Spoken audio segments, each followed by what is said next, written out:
Hello, welcome to your tutorial on taking screenshots in Windows. 10, 15, 20 years ago, the only way of taking a screenshot in Windows was with the print screen key. Okay, the print screen key is located to the right of F12 on your keyboard. If you can locate it now, it's above Insert and to the left of Scroll Lock on the top right. If you hit print screen, it doesn't look like it did anything. It just kind of sits there. It doesn't print, it doesn't screen, it doesn't print the screen, and it sure doesn't sysrook. It doesn't do any of those things. So what it did though was it took a copy of whatever was on your screen and put it on the Windows clipboard. Okay, so how do I use the image or the snapshot that was put on the clipboard?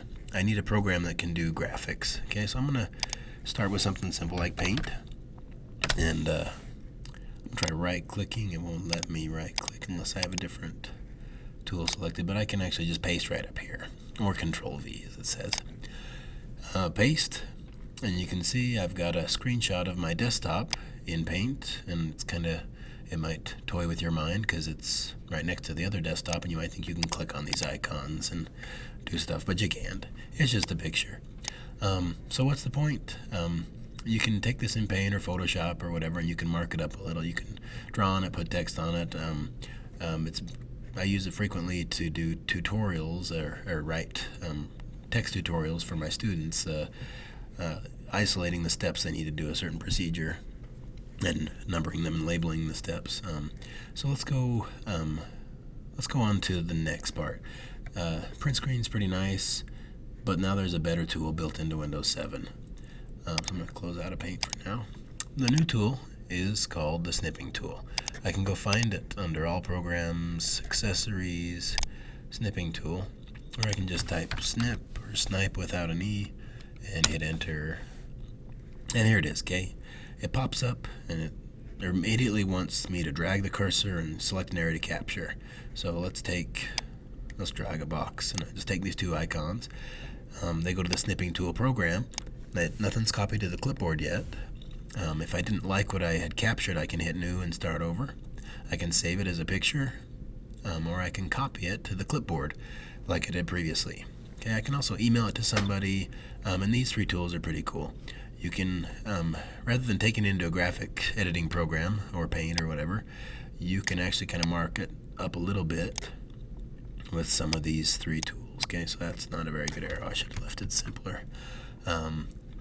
And there's a highlighting tool. You can highlight stuff, and you can change the colors of your pen.